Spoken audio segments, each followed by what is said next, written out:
L'invité qui vient de nous rejoindre sur le studio radio du Mondial des métiers, c'est Madame Bénédicte Muller. Et Madame Muller est sur un stand pas très éloigné d'une autre, mais qui a comme caractéristique ces dimensions vraiment impressionnantes. C'est un stand de l'exposition du salon qui représente une surface colossale, et ça s'explique en raison de la matière même à partir de laquelle travaille votre secteur d'activité, le bois. Tout à fait. C'est le stand qui représente la filière bois dans sa totalité, ce qui explique la dimension du stand. Et l'organisme qui est chargé de coordonner les activités, les entreprises de cette filière et qui est l'interlocuteur des pouvoirs publics et des collectivités locales, c'est une association ? C'est une association, c'est une interprofession, c'est l'interprofession régionale de la filière forêt-bois. Qui a comme sigle FIBOIS, Auvergne-Rhône-Alpes. Là, quand on parle de filière bois, on évoque, je suppose, les métiers qui sont très en amont de ce secteur d'activité, comme la sylviculture. Tout à fait. Et ça va, est-ce que ça s'arrête là où on commence à parler d'activité du bâtiment ? Un menuisier qui fait de la finition de bâtiment, appartient-il à la filière bois ? Complètement. Il appartient à la filière bois. Voilà. On va jusqu'à la construction, le charpentier, le constructeur de maisons bois, le menuisier et même aussi le négoce. Ils sont tout à fait intégrés dans la filière. Il y a donc une interpénétration entre différentes filières selon qu'on considère la matière ou la nature de l'activité. Complètement. En fait, la filière bois, il y a plusieurs branches. On a un pied dans exactement. On a un pied dans l'agriculture avec la forêt. On a un pied. Alors on a trois pieds. Un pied dans l'industrie avec toutes les industries du bois, la scierie et toutes les industries de transformation. Voilà.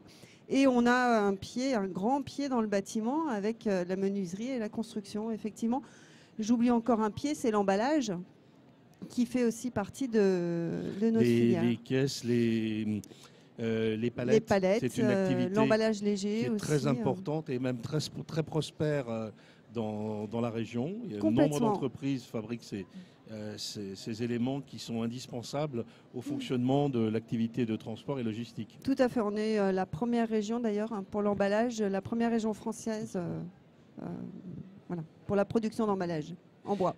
Madame Muller, parlez-nous un peu de ce qui est peut-être le moins connu du public, mais qui fait l'objet de ce certain nombre de représentations, je dirais bucoliques, la sylviculture.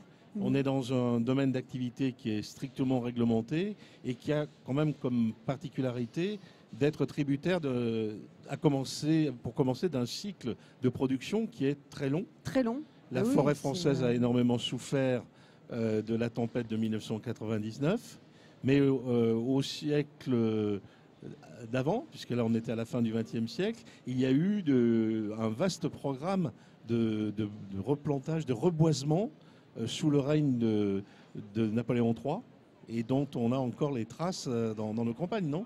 Ah mais complètement. Là aujourd'hui, la forêt, voilà, il faut savoir que la forêt française progresse en surface chaque année. On est vraiment dans une logique de gestion durable de la forêt. On n'est pas du tout dans une logique contraire aux idées reçues de déforestation, que ce soit en France ou même en Europe. Voilà, la forêt progresse chaque année en surface et en volume. Effectivement, on a eu cette grosse tempête en 99 qu'on commence un peu quand même à résorber aujourd'hui. Mais voilà, la forêt française se porte bien. Les jeunes qui aiment la nature et qui sont passionnés par le bois, ont-ils des possibilités de travailler dans la forêt, en dehors peut-être des professions qui sont des professions rattachées à des ministères, à la direction. Oui, pensez à l'ONF. À l'ONF. Mais y a-t-il des bûcherons privés dans des entreprises privées ? Alors, le métier de bûcheron, en fait, on trouve énormément c'est ce qu'on appelle des ETF, des entrepreneurs de travaux forestiers. Ce sont des entités mono-salariés, des chefs d'entreprise qui travaillent. Ce sont leurs propres patrons. Et c'est la forme la plus courante du bûcheron, finalement. C'est le chef d'entreprise salarié. Voilà. Donc, et on en trouve énormément. Ne serait-ce que dans les monts du Haut-Beaujolais. Oui, oui, on en trouve en zone de montagne, on en trouve notamment parce que en zone de montagne, c'est l'abattage manuel qui prévaut sur l'abattage mécanisé qui est rendu compliqué. Ce sont des métiers qu'on apprend à l'école. Complètement, il y a des formations, il y a le CAPA travaux forestiers, il y a le bac pro forêt. Donc sur ces deux formations, on apprend le bûcheronnage manuel, on apprend la conduite de machines forestières et on apprend ces métiers dans un esprit de gestion durable, de respect de l'environnement, de replantation, de biodiversité, voilà, complètement. Ensuite, il y a des unités de transformation. Oui, non, je rajouterais même qu'on manque de bûcherons, puisqu'on est obligé bien souvent de faire appel à des bûcherons d'Europe de l'Est, parce qu'on en manque. La première transformation s'effectue sur place, ou bien y a-t-il des transports de tronçons, on appelle ça des grumes, non? Des grumes, voilà. Oui. Et donc c'est transporté par des grumiers. C'est des camions. Plus souvent des camions qu'on appelle des grumiers, qui sont aussi partie intégrante et qui vont donc aller livrer les grumes depuis la forêt jusqu'à la scierie, donc le lieu de première transformation. Les scieries, bien souvent, sont situées à proximité des massifs forestiers. Et puis, ils ont besoin de place, donc ils sont plutôt en zone rurale, effectivement. La scierie emploie des personnels qui ont quelle qualification ? Alors, dans la scierie, on trouve des opérateurs et des pilotes de machines. Et on a là aussi des formations, le CAP conducteur opérateur de scierie et le bac pro. Et également le CAP affûtage, parce que l'affûtage est un maillon extrêmement important dans la scierie. On change les lames toutes les heures, voire toutes les 2 heures. Et donc là, on trouve des métiers, en tout cas des qualifications extrêmement recherchées par les entreprises, parce que grosse pénurie, parce que ce sont des métiers qui sont mal connus, ou alors qui ont un peu une image vieillotte de l'industrie du sciage. Et les jeunes qui sont formés dans le peu d'écoles qui restent, parce que malheureusement les écoles ferment parce qu'ils ne trouvent pas de jeunes intéressés. Les jeunes formés ont largement le choix de l'employeur à la sortie de leur formation. Et c'est un métier qui n'a peut-être pas de très bonne image ou pas d'image du tout, mais vous pouvez rassurer nos auditeurs. La sécurité a beaucoup progressé. Extrêmement progressé. Les conditions de travail sont plus qu'elles étaient. Oui. Alors, que ce soit au niveau de la sécurité, au niveau de la manutention aussi, ce ne sont plus les métiers physiques tels qu'on pouvait les connaître il y a 20 ou 30 ans. Il y a énormément d'innovation et de mécanisation dans ce secteur-là. Et on est aujourd'hui sur des machines, c'est vraiment des cabines de pilotage extrêmement sophistiquées avec l'entrée du numérique. Ça permet sans doute une féminisation de la profession. Là, on a beaucoup de progrès à faire, notamment dans le sillage, mais complètement. Enfin, ce sont des métiers que des femmes pourraient tout à fait pratiquer. Il y en a quelques-unes, mais on aimerait bien qu'il y en ait plus. Dans les étapes de la transformation du bois, ou préalablement à la transformation, il n'y a pas aussi un séchage ou un étuvage? Tout à fait. Avec des grosses unités qui supposent des investissements très importants, qui sont le fait de pratiques communautaires, collectives. Tout à fait. Le séchage est une étape extrêmement importante, notamment pour le bois dans la construction, puisque le bois doit avoir un taux d'hygrométrie particulier qu'il faut atteindre pour pouvoir vendre son bois qui doit être normé. Donc il y a des unités de séchage dans les grosses scieries qui ont leur propre unité de séchage, avec là des professionnels qualifiés aussi pour ça, parce que c'est également un métier à part entière. Et puis après, c'est un investissement tellement lourd que les petites scieries, effectivement, ont des équipements collectifs. Voilà. Là aussi, c'est une technique particulière. La conduite de ces engins correspond à une spécialisation professionnelle. Alors, il n'y a pas de diplôme ou de formation particulière. Après, c'est de la formation pour adultes, c'est de la formation en entreprise.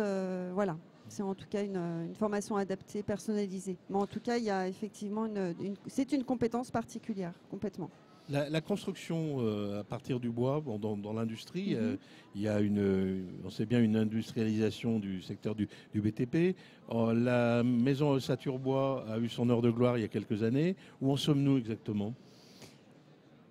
A priori, on est toujours dans l'heure de gloire. En fait, effectivement, il y a 5 ans, en fait, on est parti il y a 15 ans avec 2% des maisons individuelles qui étaient construites en bois. Et il y a 5 ans, on en était, alors je parle pour la région Rhône-Alpes, à 16%. Donc ce qui a quand même, il y a eu un boom de la construction de maisons ossature bois. Là, ça continue à augmenter, mais de manière moins importante. Mais on continue, la maison ossature bois continue de progresser parce qu'il y a également eu beaucoup d'efforts faits au niveau de l'industrialisation. On arrive à construire aujourd'hui en bois à des coûts équivalents à de la construction maçonnée traditionnelle et classique. Et puis surtout, on trouve le bois dans la construction, dans d'autres bâtiments que la maison individuelle, comme les bâtiments publics, les gymnases, les écoles, voilà. les patinoires. Énormément. Dans les bâtiments de grande portée, le bois a vraiment une place importante. Et là, on a, sous l'initiative des pouvoirs publics, de l'État, on a des programmes qui se mettent en route sur la construction d'immeubles de grande hauteur en bois. Donc on va en avoir notamment à Saint-Étienne, à Grenoble, des immeubles de plus de 10 étages en structure bois, ce qui est complètement nouveau. Alors, les filières de formation, Madame Muller, oui. Et à Paris, je crois savoir qu'à avenue de Saint-Mandé, il y a une école d'ingénieurs. Non, mais il connaît le monsieur. Hein. Oui. J'ai affaire à un expert. Non, mais vous savez, c'est l'intérêt pour la maison ossature bois, par exemple, et peut-être pour la nature. Bon. D'accord. Alors, l'école dont vous parlez, c'est l'ESB, l'École supérieure du bois, alors qui a déménagé à Nantes. Ah, d'accord. Voilà, qui est aujourd'hui à Nantes. Il y a deux écoles d'ingénieurs bois en France. Une à Nantes et une à Épinal. Voilà, c'est deux écoles spécialisées. Alors, Savoie, dans les Vosges. C'est pas tout à fait tout.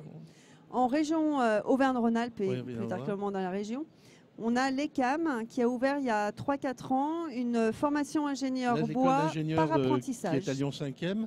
Alors non, c'est l'ECAM Bourg-en-Bresse. Ah oui, Bourg-en-Bresse, d'accord. Donc c'est une formation ingénieur bois par apprentissage. Accessible avec un bac plus 2, il y a beaucoup de BTS, voilà, en alternance, il y a des IUT, des BTS qui rentrent. Et on a aussi l'ENIS à Saint-Étienne qui a également ouvert, et pareil, il y a 3-4 ans, une formation ingénieur génie civil spécialisé bois. Et voilà. En bac pro BTS, quelles sont les écoles qui préparent ces diplômes? Il y en a beaucoup.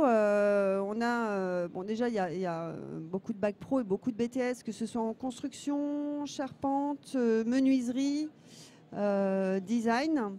Et après, on a dans la région Auvergne-Rhône-Alpes, par exemple, en BTS, système constructif, bois et habitat, il y en a une bonne dizaine, que ce soit en apprentissage ou en initial, à temps plein.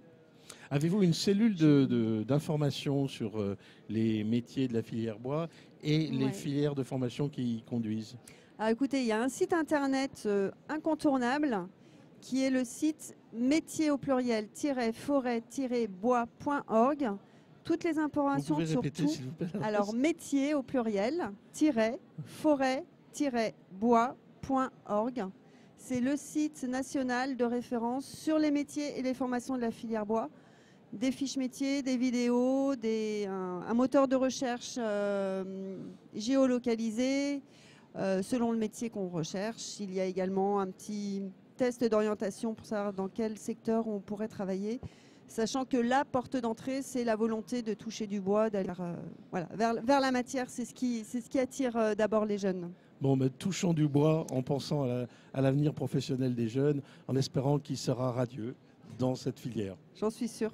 Merci madame. 22e mondial des métiers à Eurexpo du 1er au 4 février. Un salon pour tous, jeunes et adultes, pour découvrir les métiers d'aujourd'hui, de demain, l'économie régionale, l'apprentissage, l'emploi et les formations. Les métiers évoluent avec le numérique. Mieux les connaître, c'est se donner toutes les chances pour choisir, construire ou reconstruire son parcours professionnel. Quel métier choisir? Vous le saurez en vous préparant sur www.mondial-métier.com ou avec #MDM 2018.